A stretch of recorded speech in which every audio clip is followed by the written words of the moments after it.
অন্ন, বস্ত্ৰ আৰু বাসস্থান। এই তিনিবিধ মৌলিক প্ৰয়োজন পূৰণ কৰাৰ কাৰণে মানুহে নিৰৱচ্ছিন্নভাৱে সংগ্ৰাম কৰি অহাৰ ফলত বিভিন্ন কলাৰ সৃষ্টি হৈছে। অসমো ইয়াৰ ব্যতিক্ৰম নহয়। অসমীয়া মানুহৰ ঐতিহ্যময় জীৱন যাত্ৰাই বিভিন্ন লোকশিল্পৰ জন্ম দিছে। এই লোকশিল্পসমূহৰ ভিতৰত মৃৎশিল্প অন্যতম বুলি পৰিগণিত হৈ আহিছে। মৃৎশিল্প হ'ল মাটিৰ দ্বাৰা তৈয়াৰ কৰা চাকি গছৰ পৰা টাব আদিলৈকে বিভিন্ন সামগ্ৰী। এনেদৰে জীৱন যাত্ৰাত ব্যৱহাৰ কৰিবলৈ মাটিৰ দ্বাৰা নিৰ্মিত সঁজুলিসমূহকেই মৃৎশিল্প বুলি কোৱা হয়। এই মৃৎশিল্পই সমগ্ৰ অসমতে অৰ্থনৈতিক দিশত বিশেষ বৰঙণি যোগাই অহাৰ পৰিপ্ৰেক্ষিতত আজি আমাৰ এই ভিডিঅ'ৰ জৰিয়তে চমুকৈ মৃৎশিল্পৰ বিভিন্ন দিশ আলোচনা কৰিবলৈ প্ৰয়াস কৰা হৈছে। এই মৃৎশিল্প বা মাটিৰ শিল্প গঢ়াটো বৃত্তি হিচাপে লৈ বিভিন্ন লোকে জীৱন নিৰ্বাহ কৰি আছে।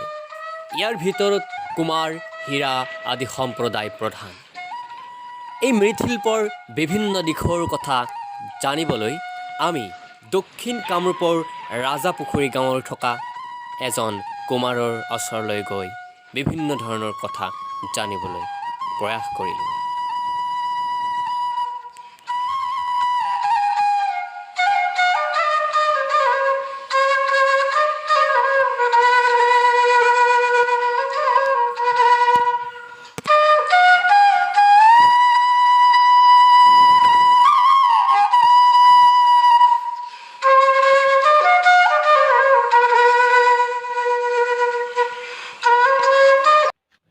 আপুনি এই যিটো এই মাটি বাচন বনোৱা কলাটো আপুনি এনে ক'ত শিকিছিল?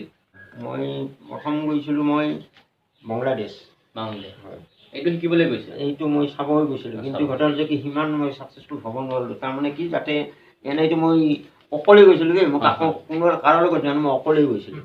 হা, যিহেতু AJP দিনতে মই গৈছিলোঁ, তেতিয়াই গৈছিলোঁ। যাই কিনে মই এইবিলাক বস্তু মই চাইছোঁ। হা, চাই কিনে মই বেছি দিন থকা নাই, তো 15 দিনমান থাকি মই গুচি আহিছোঁ।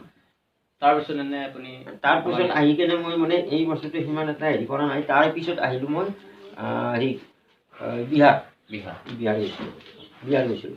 বিহাৰত গৈ কৰি সিহঁতে তেওঁলোকে তাৰি বনায়। এই তাৰি যে তাৰি মানে এই তালত তাৰি যে হেৰি কৰে, সেইটো তাতে হাৰি এটা দিব লাগে, হাৰি বুলি কয়। সেইটো হাৰি। এই হাৰিটো কলহৰ নিচিনা আমাৰ যেনেকুৱা ভেটুৱা মাটি ভেটে তেনেকুৱাই মই বস্তুটো বনাব জানো, সেইটো হাৰিটো। কিন্তু আমাৰ ইয়াতে সেইবিলাক নচলে নহয়, সেইটো বস্তু মই বনাওঁ। তাৰপিছত যাই সিহঁতৰ তাতে মানে চব হেৰিত বনায়। সিহঁতে অল বস্তু মানে কেনেকুৱা কাৰণে আমাৰ এনেকুৱা চিষ্টেমতে বনায় মই জানো, কিন্তু ছাতিটো কাটি দিয়ে ছাতিটো। হা, আৰু সিহঁতৰ এইবিলাক বস্তু যেনেকুৱা আমি বনাইছে এনেকুৱা নহয়, চিষ্টেমবিলাক বেলেগ। কলকাতাত মই গৈছোঁ। কলকাতাত মই যেতিয়া গৈছোঁ কালীঘাট বুলি কয়, সেইবিলাকত মই গৈছোঁ। তেতিয়া যাওঁতে সিহঁতে তাৰমানে চব ফৰ্মাত বনায়, চব বস্তু ফৰ্মাত বনায়। আমি যে ছাতি বনাওঁ আমি এনেকুৱাকৈ, কিন্তু সিহঁতে বনায় মানে ফৰ্মাত।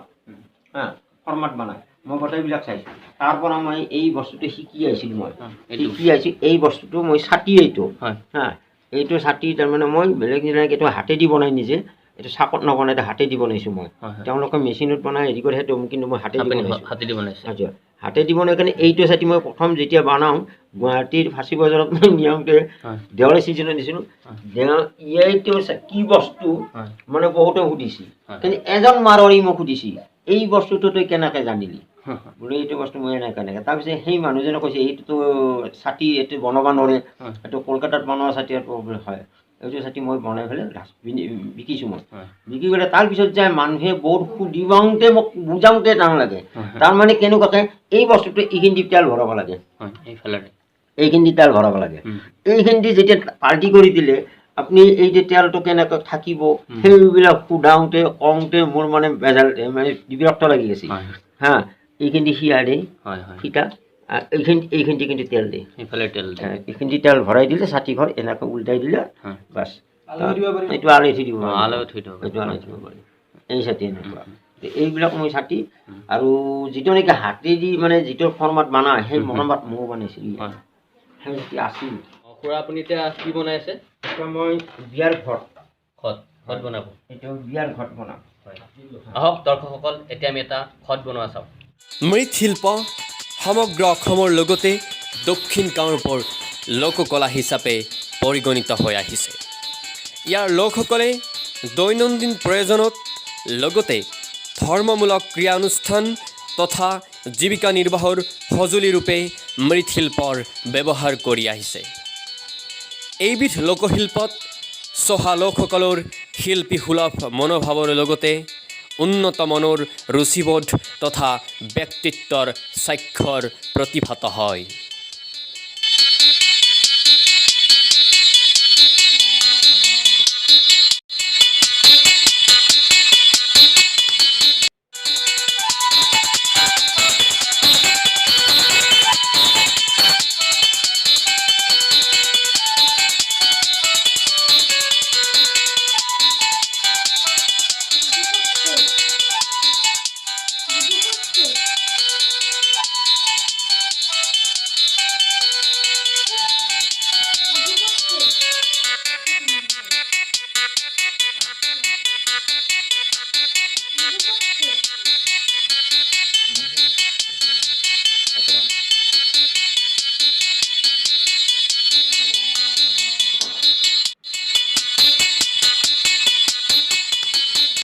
এই মৃৎশিল্পসমূহৰ লগত নানা ধৰণৰ লোকবিশ্বাসো জড়িত হৈ আছে।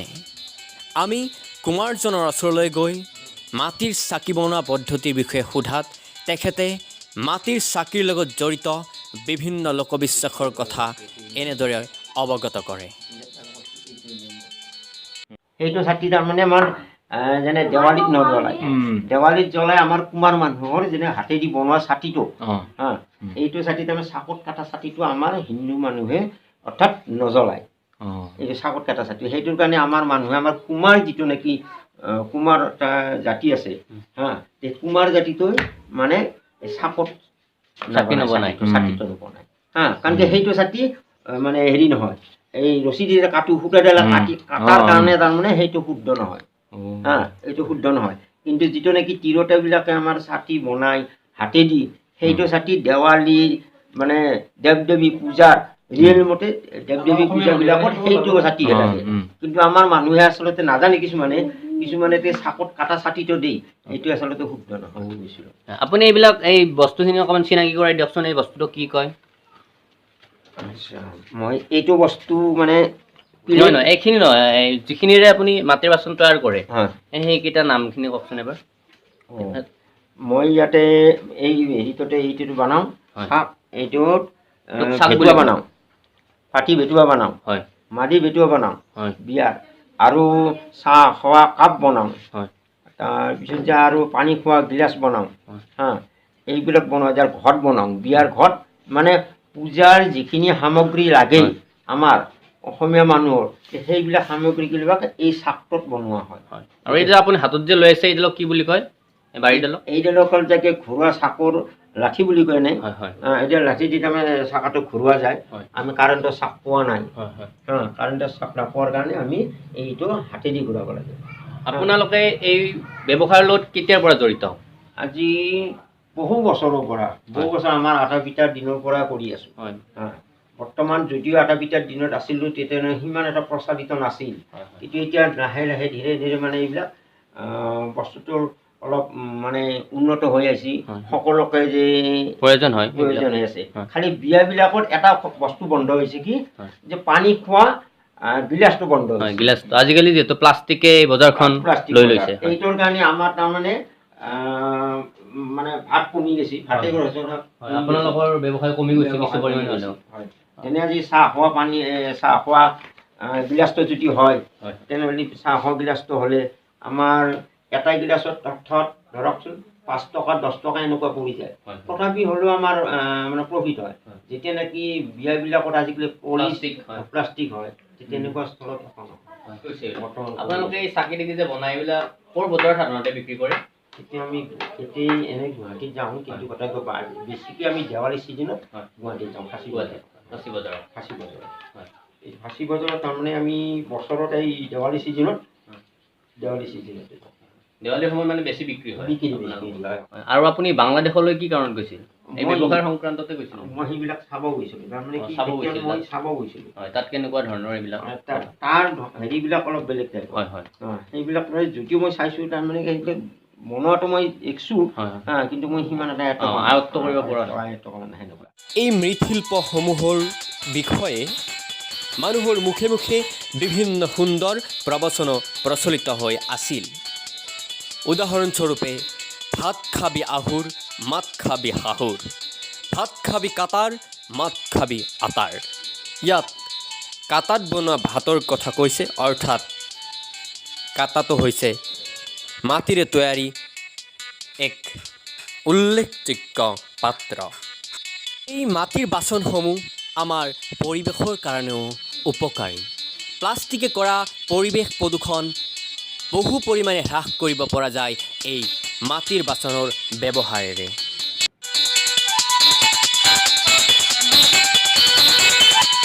এনেদৰে মাটিৰ বাচনসমূহ তৈয়াৰ কৰি তেওঁলোকে বজাৰলৈ নিয়াৰ আগে আগে সেই মাটিৰ বাচনসমূহ জুইত পুৰে আৰু সেই জুইত পুৰি তেওঁলোকে বজাৰলৈ বিক্ৰীৰ বাবে লৈ যায় আৰু এনেদৰেই চলি থাকে একোটা পৰিয়াল, জীৱন নিৰ্বাহ কৰে এখন সমাজ।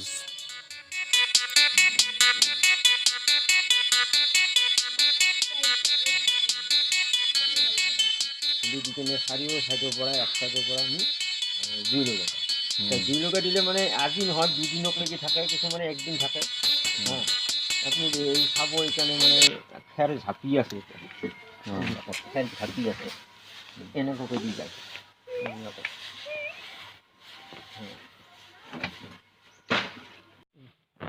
বেলেগ পচন্দ নাই, চাকি আছে বৰ্তমান। ইয়াত চাকিসমূহ এনেদৰে জুই দি পুৰা হয়। হয় আপোনাৰ এতিয়া চিনাকিটো আমাৰ দৰ্শকসকলক এবাৰ কৈ দিয়ক। আপোনাৰ নাম?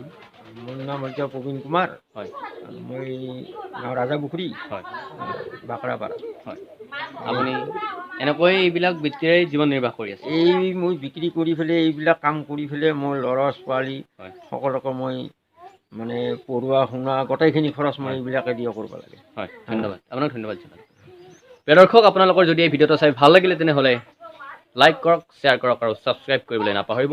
আৰু এনেকুৱা আমাৰ লোকশিল্পীসকলক প্ৰকৃত মৰ্যাদা দিবলৈ সকলোৱে চেষ্টা কৰা উচিত।